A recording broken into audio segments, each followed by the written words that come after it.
What would you do if an HOA president stormed onto your dock and demanded $130,000 for a lake you legally own? I thought I was just buying a lake for some peace and quiet. Until an HOA.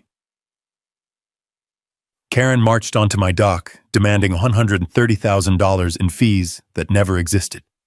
Then came the mystery survey stakes, the angry neighbors, and a terrified banker whispering about a $700,000 secret fund. I thought I owned the lake, until I realized they planned to take it from me. Most mornings, the lake sounded like a held breath. I stood at the end of my marina deck with a chipped blue coffee mug in my hand, watching steam drift off the turquoise water as the sun pushed over the ridgeline. The planks under my boots were old and sun-bleached. Behind me, the cabins sat quiet among the pines. In front of me, the lake lay flat as glass. For the first time in years, there was no dam inspection waiting, no crew calling, no deadline chewing on the back of my mind.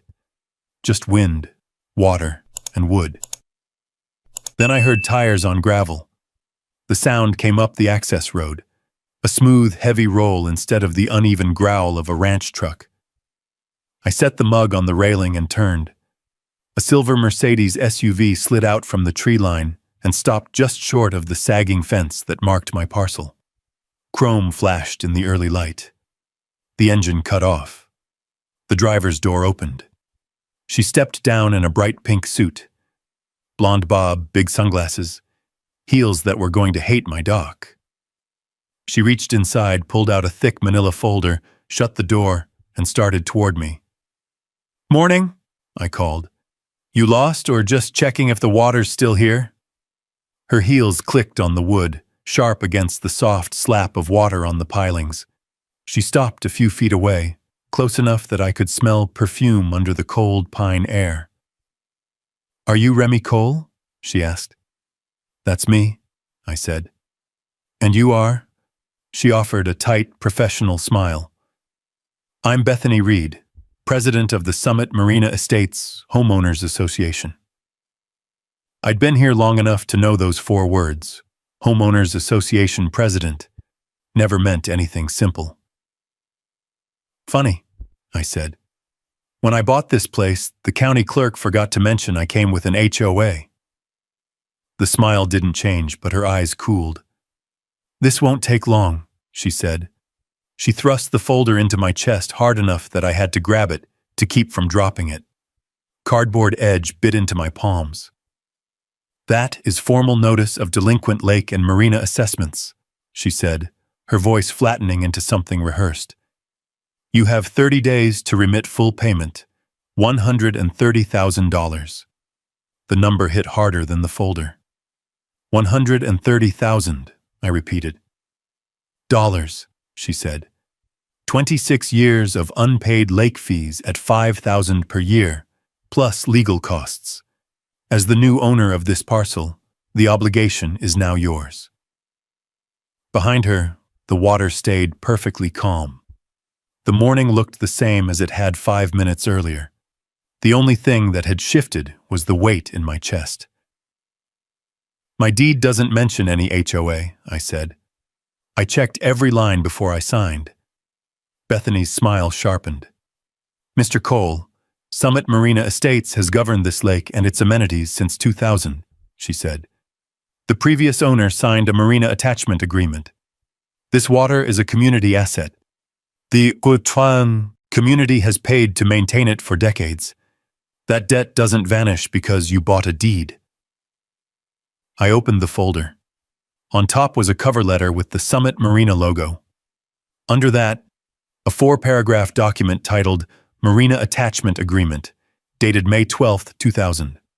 The text declared, Lot M1, including all docks and associated water amenities, to be irrevocably subject to the HOA's covenants. At the bottom, a signature sat over the printed name of the man who'd sold me this marina. I'd seen his handwriting on receipts and the original deed transfer. The signature on this sheet was too smooth. The small tremor age had carved into his pen strokes was gone, like someone had ironed it out. Below it, a notary block with a round stamp.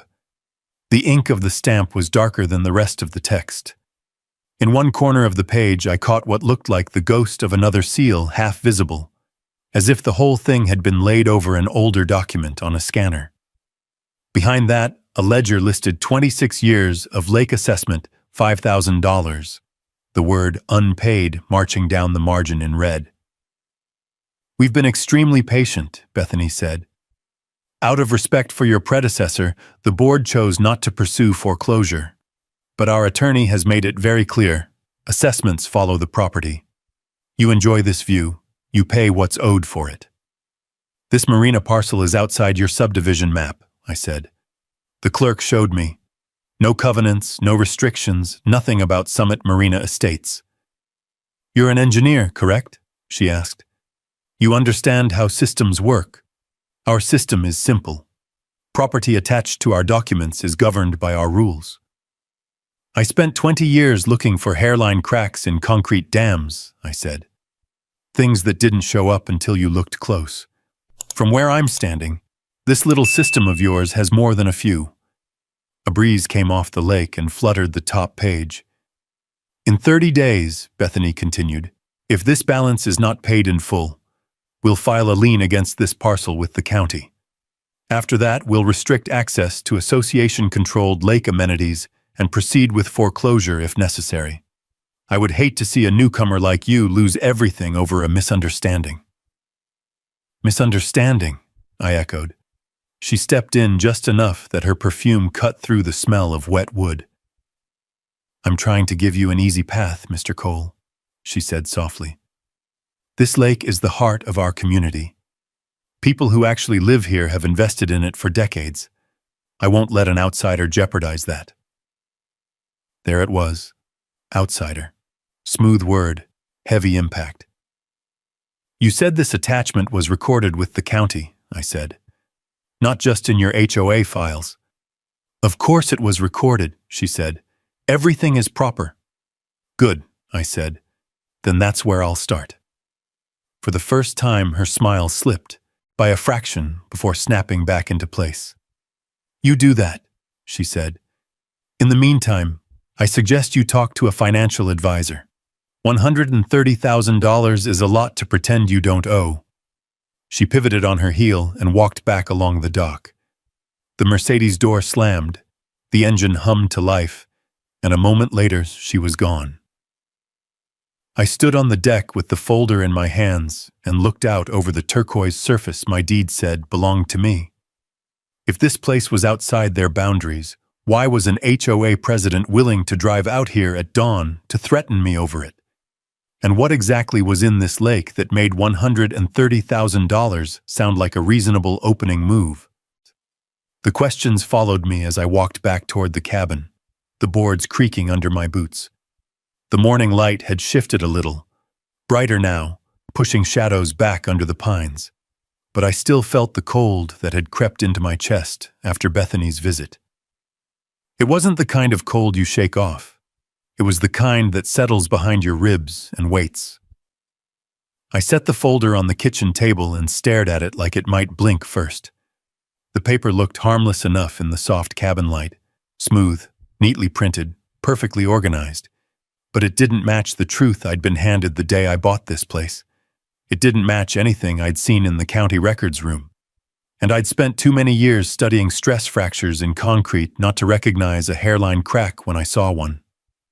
A thin wind pressed against the cabin windows, carrying the smell of sap and lake mist. And for a moment, my mind slipped backward, weeks earlier, to the morning I first stood here without a single worry in my head. I'd driven up the mountain road in my old pickup, the one with the dented fender and the cracked dashboard, the one that smelled like cedar and engine grease because I'd never bothered to clean it properly. The sun was still low, the sky turning pale gold, and the lake had looked almost unreal, blue like polished stone, still like painted glass. The previous owner, Earl, was waiting at the marina gate with a folder of documents tucked under his arm. His back wasn't what it used to be, but he still moved with the stubborn sway of a man who'd built half the structures on his land himself. You'll take care of her? He'd asked, nodding toward the water. I didn't come all this way to let her fall apart, I'd answered. I'd meant it. After 20 years working on massive dam projects, some of them political nightmares, some of them just plain nightmares, I'd sold my engineering firm and spent a year drifting between towns, not sure what I was searching for. The divorce hadn't helped. The silence afterward helped even less. When I found the listing for the old marina, something in me settled. A place with water I didn't have to manage, a shoreline without committee meetings, a horizon without pressure. 5 acres of calm in a noisy world. The county recorder's office had stamped the deed clean, free of covenants, free of restrictions, free of everything except my own plans. I remembered tracing the property lines on the laminated map Earl had given me. The cabin, the dock, the 2 boat slips, the curved bight of open water stretching out in front of the property. It felt like breathing for the first time in months. And for a few weeks, that's exactly what it was. I rebuilt the handrail on the deck. I replaced 2 warped planks on the walkway. I oiled the hinges on the boathouse door until it swung without a sound. In the evenings, I sat on the end of the dock with a fishing rod and watched the shadows lengthen across the lake. The world felt manageable again. Then I saw the first orange survey stake. It had been on the eastern shore, half hidden in the tall grass near the tree line. A thin plastic ribbon tied around the top fluttered in the wind. At first I thought Earl might have missed a boundary marker when he cleared out his things, but I'd walked that shoreline enough times to know what belonged and what didn't. 2 days later, I'd spotted another one 10 yards uphill. No note, no truck nearby, no explanation, just a marker, bright, deliberate, and not mine. I didn't think much of it at the time. People wandered into places they shouldn't all the time. Maybe a hiker, maybe a survey crew who took a wrong turn. But now, after Bethany Reed and her pink suit marched across my dock with a $130,000 threat, now those stakes felt like pieces of a puzzle I hadn't realized I was solving. I picked up the folder again and flipped through the pages slowly, letting my thumb run along the edges, feeling the slight difference in paper texture between each sheet. Some pages were newer, the fibers smoother, the ink more saturated. Others looked artificially aged, like someone had rubbed them with something to dull the brightness. It was too careful, too intentional. If there was one thing I'd learned from engineering, it was this. When something looks too perfect, you start checking the bolts. I stepped outside again, drawn back toward the deck, as if the water might give me answers it didn't have. Sunlight spilled across the lake, turning it from turquoise to a softer blue-green. A breeze curled along the surface, kicking up little ripples that caught the light like shards of glass. I walked to the very end of the dock and crouched, letting my hand hover just over the water. Cold rose from it, the kind of cold that traveled up your arm even without touching. This lake didn't belong to an HOA. I had the deed. I had the survey. I had the county clerk's stamp. And yet, a woman I'd never met had shown up before sunrise with a debt older than some of the houses in her subdivision, delivered like a threat wrapped in office paper. Which meant one thing. Somebody wanted this water for something. Something big enough that they were willing to bluff, forge, or lie their way through the first shot. I stood and looked toward the eastern shoreline, where the thin orange stake still stood like a warning. Whoever put it there hadn't asked permission. And whoever Bethany was protecting, they hadn't shown their face yet. But they would.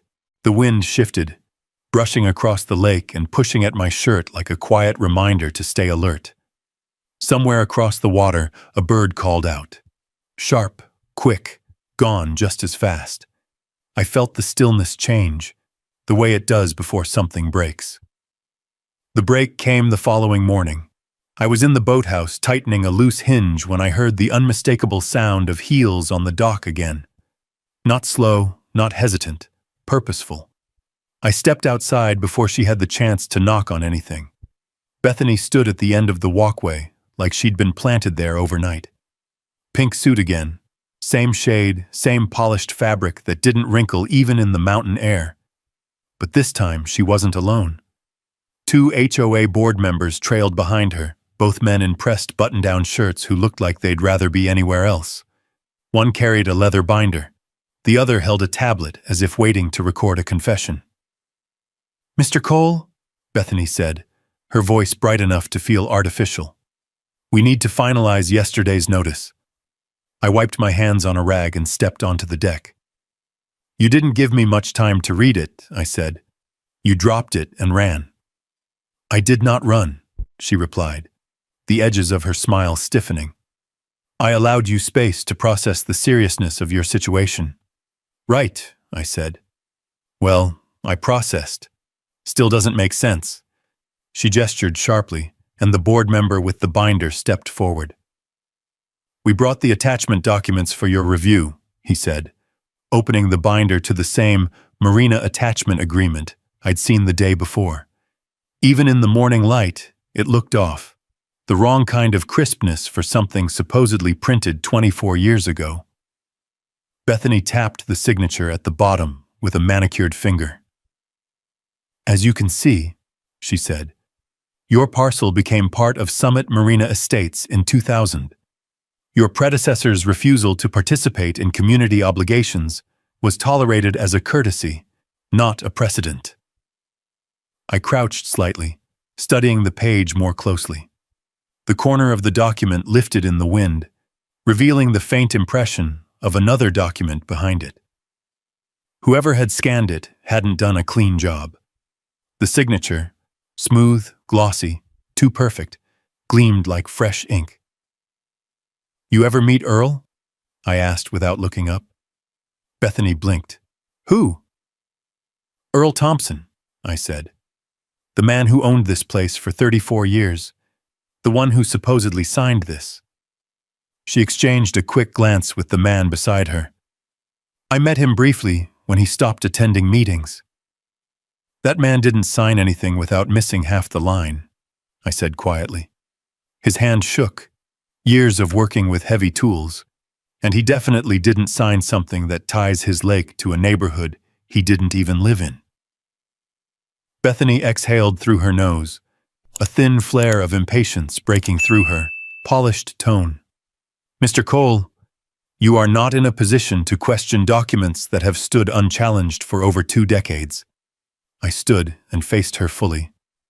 "I am, if my deed says otherwise." Her smile vanished completely this time. "Your deed is incomplete," she said. "The county recorder's office is not infallible. Attachments occasionally fail to appear on recorded copies.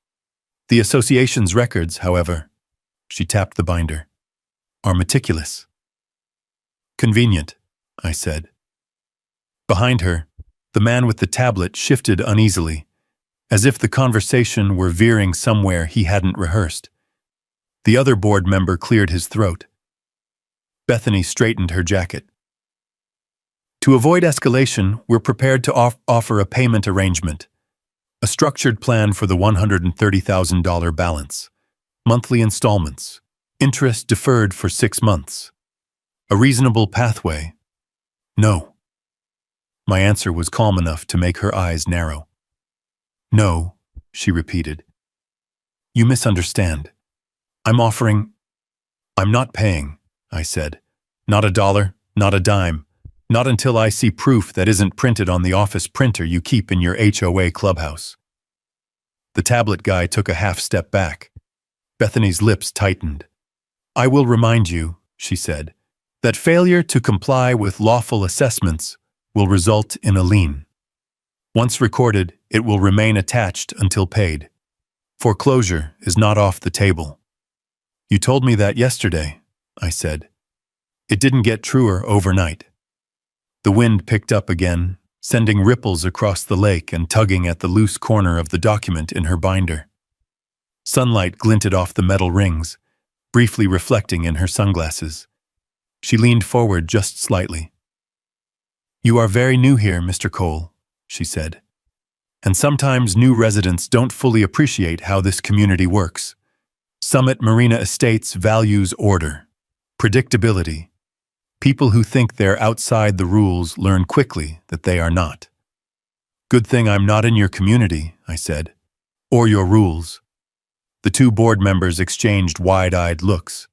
Bethany's jaw flexed, but she recovered almost instantly. "If you wish to escalate this matter to the county," she said, "you will discover that our filings are quite thorough." "I intend to find out," I replied. "Believe me." Her composure cracked. Just a flash, one fraction of a breath. But I saw it. A flicker of something behind the careful mask. Not fear exactly, but caution, calculation. She snapped the binder shut. "We've been more than patient with this property over the years," she said. "But that patience is ending. 30 days, Mr. Cole. After that, the association will proceed." She turned sharply and began walking back up the dock. The board members followed in her wake, looking down at their shoes like the planks had suddenly become interesting. Halfway to the shore, her heel caught on a warped board and nearly twisted, but she caught herself before stumbling. She didn't look back. The Mercedes door slammed, the engine growled, and the SUV disappeared into the tree line, leaving the echo of her threats settling across the water like dust.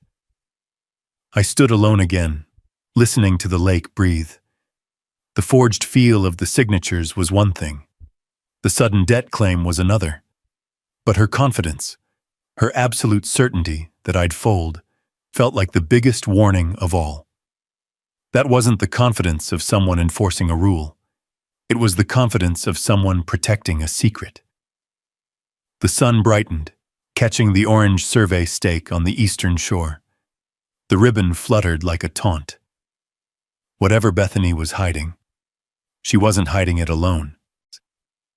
I locked the cabin and headed for my truck, gravel crunching under my boots as I crossed the lot. The morning air held a sharpness that promised colder weather on the way. But right now, the only chill I felt came from something deeper. Something that whispered I needed answers sooner rather than later. There was only one man who knew every inch of this lake long before I ever set foot here. Marcus Hale. He'd been the surveyor for half the county back in his day, and Earl, the old marina owner, had mentioned him more than once. Said Marcus had walked this shoreline so many times he could sketch it from memory with his eyes closed. If anyone could tell me the truth about that phantom marina attachment agreement, it was him. His place sat a few miles down the mountain road, a small ranch house tucked behind a row of cottonwoods. I pulled into his driveway, dust curling up behind my tires. The old wooden porch groaned when I stepped onto it, and before I could knock, the screen door creaked open. Marcus stood there in worn jeans and a canvas jacket, holding a chipped ceramic mug like it was part of his hand. "Well," he said, squinting one eye at me, "if it isn't the new owner of the lake Earl swore he'd be buried next to." "That was the plan, I think," I said. "Good thing he changed his mind." Marcus chuckled and stepped aside for me to enter. The house smelled faintly of pipe tobacco and cedar. Maps lined one wall, pinned and curled at the edges from sun and time. "So," he said, lowering himself into a chair, "what's got you up here at this hour? You find the catfish nest Earl swore didn't exist?" "Worse, Chime," I said. "I found the HOA president." He froze mid-sip. "Ah," he said after a long beat. "Pink suit? Smile like a stapler?" "That's the one." He set the mug down with a soft thud. "What did she want?" I pulled the folded marina attachment agreement from my jacket and laid it on the table between us. "She says I owe them $130,000 in Back Lake dues," I said. "She claims this place has been part of the HOA since 2000. He didn't touch the document, didn't even glance at it. Instead, he leaned back and let out a slow, dry laugh, the kind that sounded older than his bones. "Son," he said, "I surveyed this lake for 30 years. I've seen every boundary line, every recorded covenant, every amendment worth its ink. There ain't a single legal thread tying your marina to that HOA." "That's what I thought," I said quietly. He reached over and finally picked up the agreement, held it at arm's length, turned it over, studied it. "Looks real enough to fool someone who doesn't know better," he said. "But Earl never signed anything like this." "How can you be sure?" "Because I was standing next to him the day a developer tried to rope his lake into a subdivision deal." Marcus tapped the center of the page. "Earl told them, and I, quote, 'You can build your cardboard houses anywhere you want, but you ain't planting a stake in my water.'" I smiled despite myself. That sounds like him. "It was him," Marcus said. "And he meant it." He pushed the document back to me and turned toward the wall of maps. His fingers danced across the edges until he found a rolled one near the bottom. He tugged it free and unrolled it across the table. A 1980s cadastral map. Yellowed, frayed, but clear. He pressed his palm to a blue outlined section marked with neat handwriting. "Private marina parcel, not subject to subdivision covenants." "That label's been there since long before the HOA existed," Marcus said. "And no one, no president, no board, no developer, ever filed a legal amendment to change it. Believe me, I'd know." I traced the line with my finger. The shape of my shoreline was unmistakable. "This map alone doesn't stop them," I said. "No," Marcus agreed.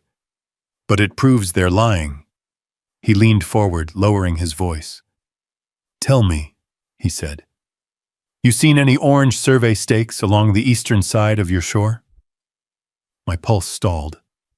"One," I said. "Maybe two." He nodded, jaw tightening. "I know that stake," he said. "Color, ribbon style, even the angle. That's not HOA work. That's Jake Mercer, Evercrest Development. He uses those stakes whenever he's sniffing around land he wants." "So he's been on my property," I said. Marcus looked at me with the kind of steady, weathered eyes that belonged to a man who'd lived long enough to see how quiet corruption could be. "He's been circling this lake for years," he said. "But Earl never sold. Wouldn't even entertain a conversation. Jake needs your shoreline for a project he's pitching to the county, and he doesn't mind bending rules to get what he wants." The words settled heavy. "So the HOA is helping him," I said. "Or he's helping them," Marcus replied. "Depends which one you think smells the money first." A gust of wind pressed against the house, rattling the loose tin panel on the shed outside. Marcus looked up at the ceiling, then back at me. "Whatever Bethany told you," he said, "you're standing on something a whole lot bigger than back dues. People don't forge attachments for fun.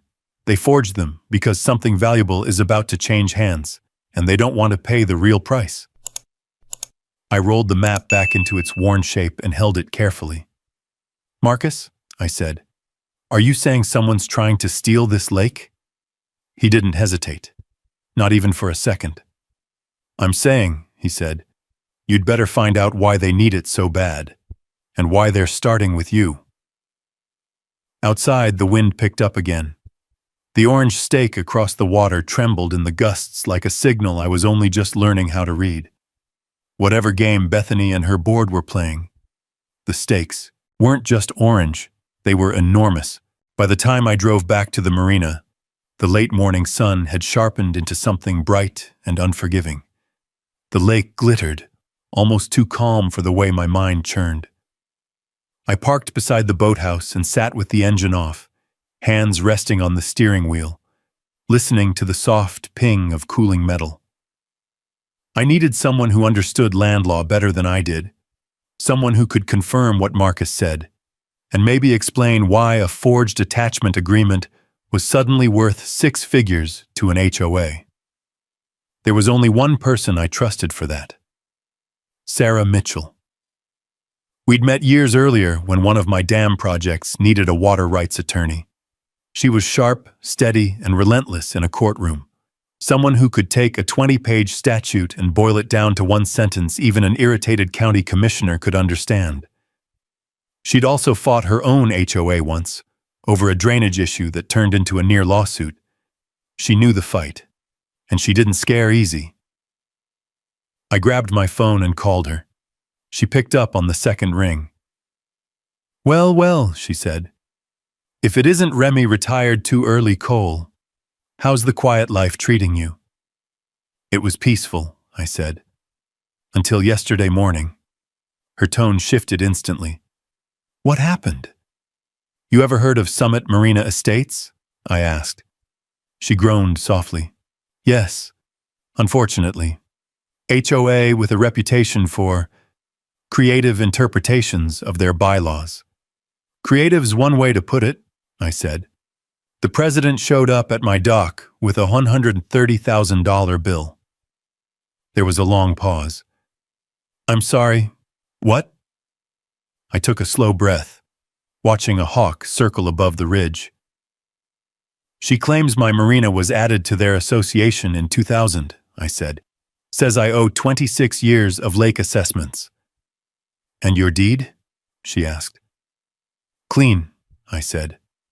"Marcus Hale confirmed the old maps show this parcel as private. No covenants, no attachments, nothing ever recorded." "Forged paperwork?" she asked. "I'd bet money on it." "And the HOA president?" she said. "What's she like?" "Pink suit. Smile like she's selling timeshares. Confident enough to think I'll fold." Sarah exhaled slowly. "I'm an hour away. Text me the address." I did, and she arrived just after noon in a dusty blue Subaru with a cracked windshield and 3 empty coffee cups rolling around in the back seat. She stepped out wearing jeans, boots, and a dark green blazer that looked like it had survived a dozen hearings and 1 minor flood. "You weren't exaggerating about the lake," she said, eyes tracking the shimmering water. "This place is gorgeous. Now tell me how someone's trying to steal it." Inside the cabin, I spread the documents on the table. The sunlight came through the side windows, painting the pages in warm gold. Sarah reviewed everything without speaking. Her brow furrowed. She clicked her tongue once, then again. She slid 1 page aside and pulled another closer. After several minutes, she sat back and crossed her arms. "Well," she said, "this is sloppy." "Sloppy?" I echoed. "It fooled 2 board members." "Yes, but not anyone who knows what to look for." She tapped the signature. "This isn't a scan of an original. This is a digital overlay. Someone copied Earl's signature from a different document and pasted it here. And the notary stamp? Wrong font. Wrong placement. Wrong spacing. Whoever made this wasn't expecting a forensic review." I leaned forward. "So it's definitely forged." "Absolutely forged," she said. "But that's not the worst part." She lifted the last page, the one listing unpaid dues with neat columns of numbers. "This ledger was created recently," she said. "The formatting and digital imprint match modern HOA accounting software. They tried to make it look old by adjusting the color saturation, but the metadata doesn't lie." "So they manufactured debt," I said. "Debt that never existed," she corrected. "If they filed a lien based on this, it would be illegal. And if they knew it was false when they filed it, well, then we're talking about something more serious." The cabin felt smaller suddenly, the walls drawing closer. "Marcus thinks a developer is involved," I said. "One of the stakes on my shore matches a survey method used by a guy named Jake Mercer." Sarah froze for a moment. "Mercer?" she repeated. "Evercrest Development?" "That's the one." She sat back and rubbed her temple. "Remy? Evercrest has been trying to buy shoreline all over this county. Lakeside cabins, old marinas, anything with water access. Every time they get resistance, they lean on HOAs to create pressure. You're saying this isn't new, I said. No, she replied. It's a pattern. HOA creates a problem. Developer steps in with a solution. Owner sells or loses the property in foreclosure, and Evercrest acquires it cheap. Sounds illegal, I said. It is, she said. If anyone can prove intent. She stood and walked to the window, staring at the lake as if searching for something beneath the surface. Remy, she said quietly, this isn't about dues. This is about land. Your shoreline is valuable, strategically valuable. If Evercrest wants to build a luxury resort or private marina, they need this parcel. And if they can pressure you with fake debt and legal threats, they won't have to pay what it's actually worth.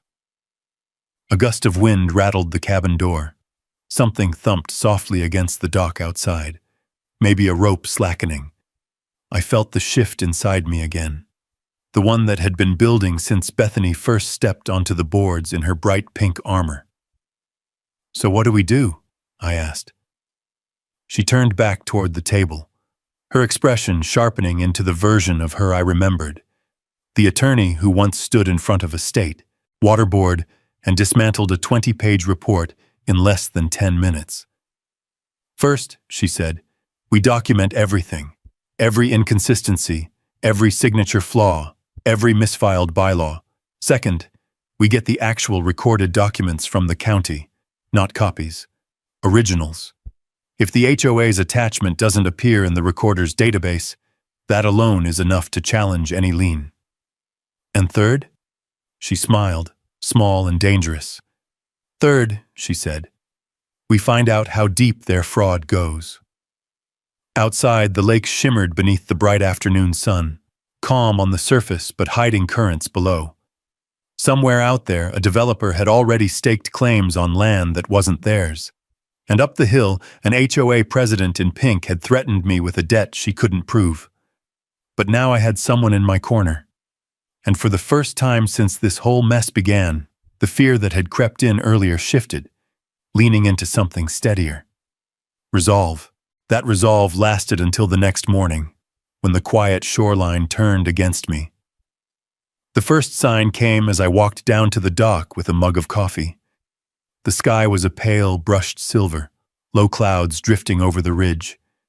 A soft mist rose from the lake, turning everything into a watercolor. It should have been peaceful. Instead, I found a flyer stapled to my gate. The paper flapped in the wind, clicking softly against the metal. Across the top, bold red letters. Outside buyer refuses to pay decades of community fees. Below it was a grainy photo of me standing on my own deck, arms crossed, looking out at the water. Someone must have taken it from the far side of the marina path. The caption read, "Why should one man steal what our families built?" I stared at the flyer until the wind tore one corner free, leaving it twisting by a single staple. "What in the world?" I muttered, pulling it down. A rustling behind me made me turn. Two neighbors, people I'd barely met, walked past on the path. They slowed just long enough to look at me the way someone looks at a stray dog that might bite. One whispered something. The other nodded. I didn't catch the words, but I didn't need to. The smear campaign had begun. I headed back inside and pulled up the neighborhood message board on my laptop. My stomach tightened before the page even finished loading. The top post was from Bethany, complete with her profile photo, smiling, polished, glowing with HOA confidence. Urgent community notice. An outside buyer has acquired our lake parcel without disclosing its assessment history. He has refused to honor 26 years of obligations to Summit Marina Estates. We must stand united to protect our shared amenities. Underneath were dozens, no, hundreds of comments. How dare he? Typical outsider trick. He probably forged his deed. If he won't pay, foreclose on him. I felt heat rise along my neck. Not anger, something colder. A sinking sensation that reminded me of watching a dam overflow in slow motion, knowing you couldn't halt the water once it started. My phone buzzed. A message from an unknown number. You should have paid. Now everyone knows what you did. I turned the screen off and pushed away from the table. The cabin walls felt closer than they had yesterday.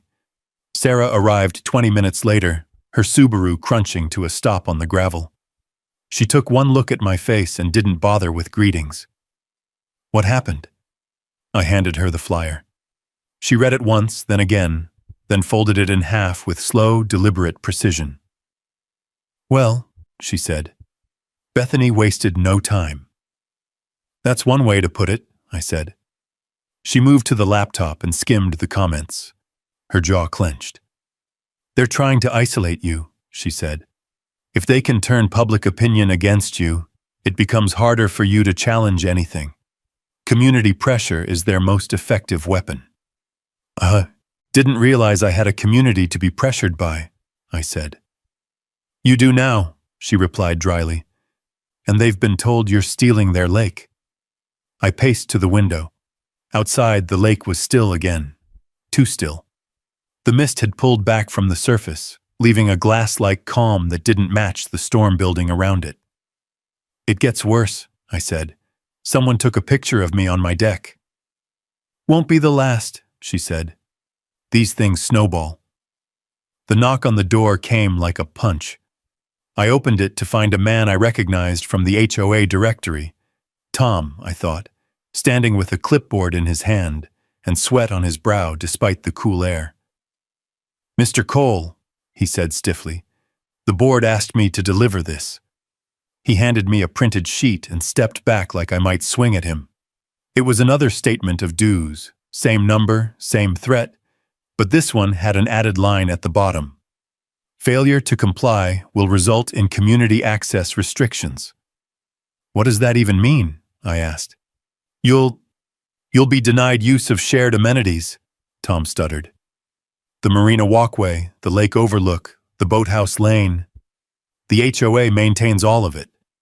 I raised an eyebrow. They don't maintain my dock, or my water, or my land. Tom swallowed. Bethany says otherwise. Before I could answer, another vehicle pulled up, a polished black SUV with tinted windows. The door opened, and a tall man in a dark jacket stepped out with the quiet confidence of someone who didn't often hear the word no. Jake Mercer. Evercrest Development's smiling face. He approached with a practiced, friendly air, one hand in his pocket. Mr. Cole, he said warmly, I heard things have gotten a little complicated. Nothing I can't handle. Of course, he said, but sometimes an early exit is easier. We at Evercrest have been interested in this lake for quite some time. If the HOA pressure is too much, we'd be happy to make you a straightforward offer. Cash. Today. He said it like he was doing me a favor. But I saw it. The flicker in his eyes when he looked past me toward the shimmering water. Hunger, ambition, calculation. He needed the lake, needed my shoreline. That told me more than anything Bethany had said. Not selling, I replied. Jake's smile didn't drop, but it thinned. Think it over. Pressure like this, it only builds. Sarah stepped beside me, voice cool as steel. We're not interested. Jake's eyes lingered on her for a moment. Recognition, maybe even irritation, before he nodded once and headed back to his SUV. The vehicle rolled away slowly, dust lifting behind it like a warning cloud. Sarah exhaled. They're escalating. No kidding. She tapped the flyer in her hand. This isn't about the HOA anymore. It's about control, and someone's pushing hard behind the scenes. I looked back toward the lake. Ripple caught the light, spreading gently toward shore. That orange stake, I said quietly. Someone wants that shoreline. Then we find out why, she said. And we make sure the truth gets louder than their lies. But as the breeze swept across the water and rustled through the pines, I couldn't shake the feeling that things had already gone too far. The community had chosen sides, and they'd chosen against me. That night was the first time the marina didn't feel like home. The cabins were dark shapes under the trees, the water a sheet of black glass broken only by moonlight. Every creak of the dock seemed louder. Every rustle in the woods felt closer. I didn't sleep much, just drifted through uneasy hours until dawn finally touched the lake in pale silver. Around 7, as I stood on the deck with a mug of bitter coffee, my phone buzzed. Unknown number. Again. I almost ignored it. Then I saw the message preview. We need to talk. I have information about the HOA. Below it, a second line. Come alone, 10:30 a.m., Ridgeview Diner. No name, no emoji, nothing that suggested a prank. I showed the message to Sarah when she arrived. She frowned deeply. A whistleblower, she said. Or someone playing one. You think it's a trap? Yes, she said. But it could also be real. Corrupt HOAs don't operate alone. There are always cracks in the armor. Someone inside sees something they shouldn't. I thought of the smear posts, the flyers, the way Tom, the board member, had stepped back yesterday like he didn't want to be caught standing too close to me. Fear makes people sloppy, and sometimes fear makes them talk.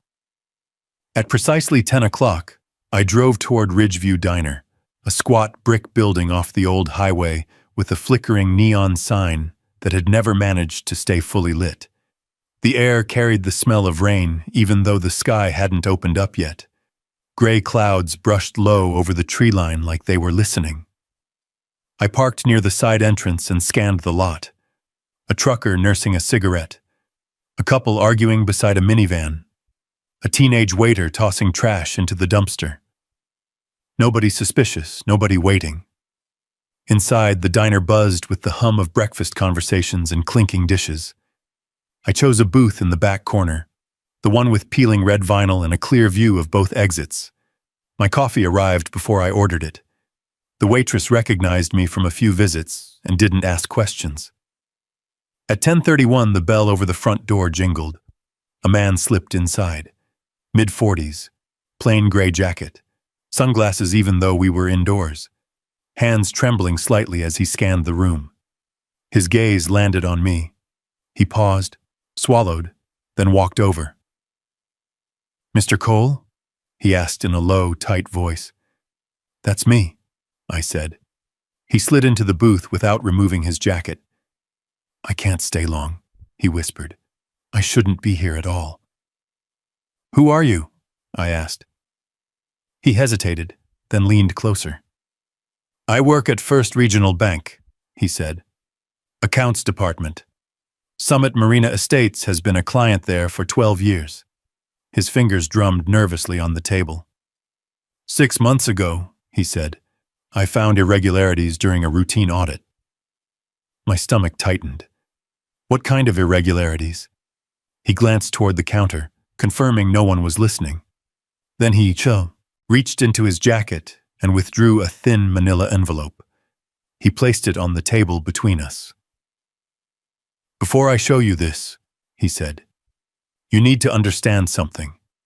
When I raised concerns at work, my supervisor told me, very firmly, to stop asking questions. Then, last week, those files disappeared from our database. Wiped. The HOA's treasurer, Martin Caldwell, personally requested the deletion." The name hit like a stone. Martin. The same treasurer who'd stood behind Bethany on my dock, silent and stiff. The same one who avoided my eyes. "Why come to me?" I asked. "Because you're the one they're targeting this time," he said. "And you're the first one fighting back." He slid the envelope toward me with shaking fingers. Inside were printed transaction records, 6 pages worth, each showing deposits into an account I had never heard of. Special Assessment Fund. Except the HOA's printed budget, available on their website, showed no such fund. "This account shouldn't exist," he whispered. "At least, not without being disclosed. And yet," he pointed to a number at the bottom of the page. 700 Psalm.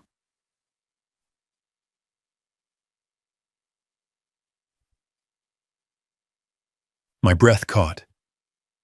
"That's homeowner money?" I asked. "Yes," he said. "Money collected under the category of lake enhancement fees. Fees supposedly used to maintain shared water amenities." "But the HOA doesn't own the lake," I said. "I know," he said. "They know, but that didn't stop them from collecting the money." He took a breath, then pulled one final page from his jacket. "This is worse," he said. It was a wire transfer record. Evercrest Development, Martin Caldwell, $42,000. Memo, consulting services. I stared at it, pulse pounding. "Martin isn't a consultant," the man said. "His only job is treasurer. No invoice was filed. No contract exists." 2 months later, he purchased a brand new home outside the HOA, paid cash. The diner noise faded to a distant hum. "So the developer is paying him," I said. The man nodded. "To ensure the HOA supports Evercrest's plans." "What plans?" He looked around once more, voice barely audible. "They want your lake," he said. "All of it. Your shore is the last piece they need for the resort project." A coldness settled over me. "Why help me?" I asked. He swallowed, eyes darting to the door. "Because," he whispered, "one homeowner already lost his land 15 years ago over a fake foreclosure. I didn't know the details then. Now I do. And I can't be part of it anymore." He stood abruptly. "If they find out I spoke to you—" He shook his head. "Be careful, Mr. Cole. They're more desperate than you think." He walked out without another word. I stayed in the booth long after, staring at the records spread across the Formica table. Rain finally began outside, tapping against the diner windows in soft, steady beats. The $130,000 demand had never been about dues. It was leverage. Pressure. A way to force me into a corner until Evercrest could swoop in and take what they wanted. But now I had proof. Proof of a secret fund. Proof of undeclared developer payments. Proof that the HOA's so-called governance was nothing more than a curtain hiding a much darker stage. I gathered the papers carefully, tucking them into my jacket just as Sarah's Subaru pulled into the lot. She hurried inside, rein on her shoulders, eyes sharp with concern. "You look like you've seen a ghost," she said. "Not a ghost, Mal," I said. "A banker." "And?" I handed her the envelope. Her eyes widened with each page she read. She exhaled slowly. "Oh, Remy," she said. "They're not just bending rules. They're breaking them," I finished. "No," she whispered. "They're running a criminal operation. And you just became the worst thing they could imagine." "What's that?" She looked up, meeting my eyes. "Someone who knows the truth." The words hung between us like fog over the lake. Thick, cold, settling into everything. Outside the diner window, the rain had turned steady, streaking down the glass and blurring the parking lot into a gray watercolor. Cars hissed past on the wet road. Thunder murmured somewhere up the ridge, like the mountain itself was clearing its throat. Sarah folded the last page of the records and pressed the envelope closed. "We need to get ahead of this before they do," she said. "Bethany won't sit still after today. The HOA will use every tool it has: social pressure, fear, legal threats." "And the developer?" I asked. "Developers don't deal with obstacles," she said. "They remove them." A silence stretched. Then she shook her head sharply, refocusing. "Look," she said, "the next HOA meeting is in 2 days, right?" I nodded. I'd seen the notice taped to a mailbox yesterday. Special lake session, mandatory attendance, Board presentation. It's not a meeting, she continued. It's a public tribunal. They're planning to humiliate you, make an example of you, pressure you into folding so they can move forward. Not happening, I said. It will if you walk in unprepared. But if we go in with evidence, real evidence, I understood before she finished. They won't see it coming, I said. She gave a tight, satisfied smile. Exactly. We spent the rest of the day preparing. Rain pattered against the cabin roof, steady as a ticking clock. The lake darkened under storm clouds, the surface rippling with shifting silver patterns. Inside, the air smelled like coffee and old paper. Sarah spread everything across the kitchen table. Printed transaction records, Marcus's maps, copies of my deed, experimental scans showing inconsistencies in the forged HOA document. She moved with sharp efficiency, pairing and sorting like she was building a case brick by brick. We'll start with the deed, she said, layering documents. That establishes your legal independence. Then the cadastral map, I added, shows the parcel was never part of any subdivision. Perfect, she said. Then the forgeries, signature comparison, incorrect notary seal, mismatched survey logo. And after that, I said, tapping the banker's envelope, the money trail. She nodded. The missing fund, the developer payment, the HOA's failure to disclose. This is bigger than just your lake. It's systematic fraud. We worked until dusk. By the time we paused, the storm had passed. Outside, mist rose off the lake again, soft and ghost-like. The sun slipped behind the ridge, turning the clouds orange at their edges. I stepped onto the deck to clear my head. The wood felt damp under my boots. Wind rustled the pines, carrying the fresh scent of wet earth. From across the lake, faint voices drifted. The sound of neighbors gathering on porches, talking, speculating. They didn't know the truth yet, but they would. The next morning, my phone buzzed before dawn. A community forum update. Bethany had posted, Special Lake Session, Mandatory Attendance. Topic, addressing Mr. Cole's continued refusal to meet assessment obligations. Below it, another line made my stomach drop. Board will present documentation showing Mr. Cole was notified of dues prior to purchase. A fake email. A new fake. They were accelerating. By late afternoon, traffic increased near the marina. Golf carts, SUVs, neighbors walking in groups toward the HOA clubhouse perched on a small rise overlooking the water.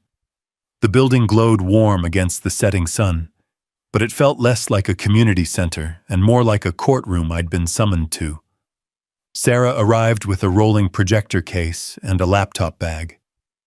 You ready? She asked. I wasn't sure anyone could be ready for a room full of people primed to hate you, but I nodded anyway. We walked up together. The clubhouse felt too bright inside. Rows of folding chairs, murmuring voices, the faint smell of disinfectant and coffee. A banner on the wall read, Protect our lake, protect our community, as if I were the one threatening it. People turned when I entered. Conversations paused, eyes narrowed. A few whispered. Others just stared, hard and unblinking. Bethany Reed stood near the podium in another pink suit, brighter than the last, practically glowing under the overhead lights. The HOA board gathered behind her like backup singers in a courtroom opera. Mr. Cole, she said loudly, as if announcing me to the crowd. Glad you decided to join us tonight. There was no warmth in her voice, none expected. Sarah set the projector case beside me. I kept my eyes forward. We'll begin shortly, Bethany said, lifting a stack of papers. The community deserves clarity. People nodded. A few murmured agreement. The room dimmed as she moved behind the podium, tapping the microphone. Thank you all for attending, she began. Tonight, the board will address the serious issue of unpaid assessments tied to the lake parcel acquired by Mr. Cole. We will also present evidence demonstrating his prior knowledge of these obligations. I clenched my jaw. Then she held up a sheet of paper dramatically. An email. Probably the forged one Sarah had warned about. Here, Bethany said, is proof that our association sent Mr. Cole a notice months before he purchased the marina, informing him of outstanding fees. Gasps rippled through the crowd. A few people shook their heads at me. Bethany smiled with satisfaction. Now, she said, Mr. Cole, would you like to respond before we proceed with the community vote? Sarah's hand brushed my arm, a silent signal. Not yet. Not until the trap was fully sprung. I stepped forward slowly, feeling dozens of eyes tracking me. The room seemed to tighten, like the walls themselves were waiting for a fight. Thank you, I said, voice steady. But before I respond, I'd like to show the community something. Bethany's eyebrows flicked upward. Show? Sarah opened the projector case. The shift in the room was palpable. Confusion, curiosity, tension rising like heat. I met Bethany's eyes. You've had your turn, I said quietly. Now it's mine. A low murmur rolled through the clubhouse as Sarah connected the projector and dimmed the lights. The hum of the machine filled the silence, followed by the sharp click of the first slide appearing on the screen. A clean, crisp image of the 1985 county cadastral map. This, I said, stepping beside the podium, is the official recorded map from the county archives. It clearly shows the lake and shoreline as a private parcel, not subject to any subdivision covenants. Several people leaned forward. Someone whispered, "Wait, is that true?" Bethany shifted behind me, her heels clicking once against the laminate floor, a tiny, involuntary sound of frustration. I continued. Next slide. Sarah tapped the laptop, and the forged 2000 attachment agreement lit up the screen. To anyone who had seen enough paperwork in their life, the problems jumped out immediately. This is the document Bethany claims ties my lake to Summit Marina Estates, I said. But let's look closely. A red circle appeared around the signature line. This signature, supposedly from the previous owner, does not match any authentic signature recorded with the county. And it's smooth, too smooth. A digital copy pasted onto the form. Another circle appeared around the notary stamp. And this stamp belongs to a notary who retired before 1997, yet somehow he notarized a document in 2000. That's not just suspicious, it's impossible. A gasp. Then two. Then a rising buzz of disbelief. Bethany stepped forward. This is ridiculous. Anyone could... I held up a hand. Please wait. I'm not done. She froze, lips tightening. I nodded at Sarah. Next. The projector displayed Marcus Hale's affidavit, his statement outlining the original survey, complete with his stamped copy of the marina's boundary lines and the note declaring the lake a standalone, privately held water parcel. Marcus, seated halfway down the aisle, lifted a hand. That's my work, he said. His voice carried through the room, steady and clear. I maintained those records for 30 years. The lake was never part of the HOA. Not once. People turned toward Bethany. Her mouth trembled at the corner, not with fear, but with cracking defiance. Before she could speak, the next slide appeared. The room went silent. This, I said softly, is the part I really want the community to understand. Transaction records, dates, amounts, columns and rows. Over $700,000 stored in a hidden account labeled Special Assessment Fund. Your board, I said, sweeping my eyes across the room, has been collecting lake fees for decades. Fees tied to property they never owned. They hid the money in a separate fund, never disclosed in your annual reports. A woman in the third row covered her mouth. A man near the back stood halfway up before sinking back down in shock. "This is fraud," someone hissed. I wasn't finished. Next slide. Wire transfer appeared in bold, stark text. Evercrest Development. Martin Caldwell, $42,000. Consulting services. Martin, seated beside Bethany, went pale as the paper he was holding. The microphone picked up the faint scrape of his chair as he shifted. "No contract exists," I said. "No invoice, no consulting role. But 2 months after this transfer, Martin here purchased a new home, in cash." Martin's mouth opened, but no sound came out. "And now, I said. "We'll listen to something he said just 3 days ago." Sarah pressed play. The clubhouse speakers filled with Martin's crackling voice from the recorded call. "You don't understand what you're dealing with. This transaction is worth millions. Cooperation is your only option." Every word echoed in the stunned silence. Martin lunged forward. "You recorded me? That's illegal." "In this state?" Sarah said, not looking up. "No, one-party consent." The room erupted, not loudly, but in sharp, scattered bursts of disbelief, anger, betrayal. People turned on the board, voices overlapping. "Oh my God, is this real? They've been stealing from us? All these years?" Bethany slammed her hand on the podium. "Enough!" The microphone screeched. Everyone fell silent. She was shaking now, her bright pink suit almost vibrating under the lights. "You people don't understand," she snapped. "We maintained that lake for years. We kept this community alive. And we deserved compensation for—" "Compensation?" I repeated. "From a lake you didn't own?" Bethany glared at me, eyes wild. "You think you're some hero? You think you can swoop in and take what should have belonged to the community?" Her voice cracked into something raw, too loud, too revealing. "We earned the right to profit from it." The sentence hung in the air like a confession torn straight from her throat. A reporter who'd been quietly recording in the corner raised her hand. "Mrs. Reed," she said, "are you admitting the HOA never legally owned the lake?" Bethany's eyes widened. "No, that's not... I didn't..." The doors at the back opened. 2 sheriff deputies stepped inside. The room fell completely silent. "Mrs. Reed, Mr. Caldwell," one deputy said, "we'd like you to come with us to answer some questions regarding allegations of fraud and misappropriation." Bethany didn't move. Martin did. He bolted up, only to freeze when the second deputy approached.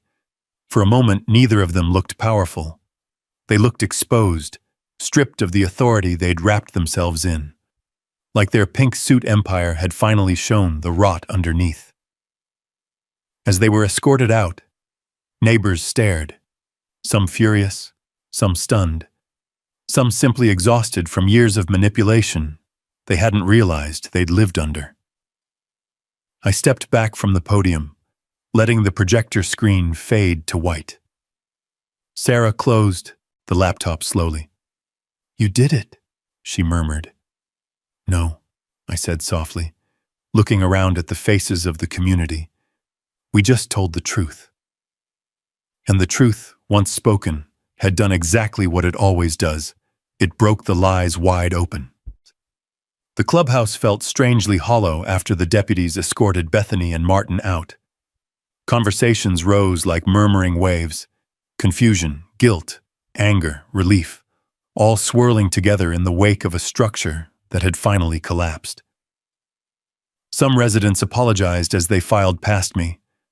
Others avoided my eyes, shame tugging their shoulders downward. But many simply looked stunned, as if the world they'd lived under for years had shifted half an inch to the left and no longer lined up. By the time the last group drifted out, the night air had cooled. I stepped outside into the quiet, staring down toward the marina. The moon had risen above the ridge, washing the lake in silver light. The surface shimmered like beaten metal, peaceful again. Finally peaceful. Sarah joined me on the walkway. "It's not over," she said. "But the hardest part is behind you. For a moment, I let myself believe it. 3 months passed before everything settled into place. 3 months of hearings, depositions, audits, interviews. 3 months where the county and the state waded through 26 years of records, uncovering thread after thread of fraud that spread wider than anyone suspected. When the final charges came down, they came like stones falling into still water, each one sending a ripple through the whole community. Bethany Reed pled guilty to 3 counts: forgery, fraud, and attempted theft by deception. The court sentenced her to 4 years, with 2 suspended, plus 3 years of supervised probation. She owed restitution, too, almost $300,000 to the homeowners she'd misled. Her bright pink suits didn't follow her into court. She wore gray instead. Martin Caldwell received a shorter sentence but a harsher personal blow. His accounting license revoked, his reputation gone in a single morning. When the judge read the charges, embezzlement, conspiracy to commit fraud, he didn't even try to defend himself. He just stared at the table, shoulders slumped, as if he'd been waiting years for someone to finally catch him. And the HOA? The state ordered it restructured under outside oversight. A new board was elected, this time by real votes, not manipulated proxies. They inherited a broken system, but at least it was an honest one now. Then came the part no one expected: refund checks. Every homeowner received a letter and a reimbursement for the fraudulent lake assessments they had been charged for decades. Some checks were small, others were life-changing. A few residents cried when they opened theirs: relief, vindication, maybe even a little grief for the years they'd felt trapped under someone else's thumb. Evercrest Development's resort deal collapsed. Investors backed out. Permits vanished. The orange survey stakes that once dotted the eastern shore were removed by county workers the same week the investigation concluded. The shoreline belonged to me again, not just on paper, but in reality. Not. Crisp autumn morning. I drove back to the marina after a long meeting with the county attorney. Frost clung to the pines, glittering like crushed glass. The lake sat still, holding the reflection of the pale sky. The cabins were quiet, waiting for the next chapter of their lives. I walked out onto the dock. The boards were cold under my boots, but solid. Steady in a way I hadn't felt since before Bethany Reed walked down this very path. My father's truck pulled up a few minutes later. He climbed out with a toolbox and a thermos of coffee. "You ready to finish that cabin?" he asked, voice warm with the same calm strength I'd leaned on since childhood. "More than ready," I said. We spent the afternoon installing trim, sealing windows, tightening bolts on the deck railing.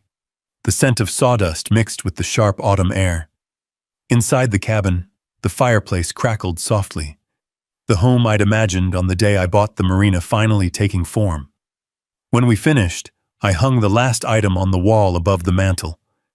The 1985 cadastral map, laminated and framed. The document that had told the truth when everything else had been twisted. My father stepped back and nodded. "Looks right at home." Later, when the sun dipped behind the ridge, we sat together on the dock. The water glowed gold, rippling gently under the evening breeze. No community pressure, no false debts, no forged papers waiting to ambush me. Just the quiet. Just the lake. Just a life reclaimed. I cast a line into the smooth water, watching the rings widen across the surface. "You know," my father said slowly, "most folks would have walked away. Sold out. Paid off the HOA just to avoid the trouble." "Maybe," I said, "but some things shouldn't be taken lightly." He chuckled. "Your grandfather used to say, 'Land doesn't fight for itself.' Guess you proved him right." I looked out at the mountains, their silhouettes dark against the fading sky. "This land was always mine," I said softly. All I did was prove it. And somewhere, in a courthouse file or a journalist's archive or a sheriff's report, the story was already written. A lake nearly stolen. A community misled. A man who refused to back down. I reeled in the line, the last light slipping behind the ridge. Peace returned. Not because it was given to me, but because I fought for it. If you've ever stood your ground for what was right, drop a simple yes in the comments. Sometimes justice starts with one small word. Out here, land doesn't fight for itself, but folks like us still can. And if stories like this speak to you, I'd be glad to have you stick around. Hit subscribe and stay with me for the next fight worth telling.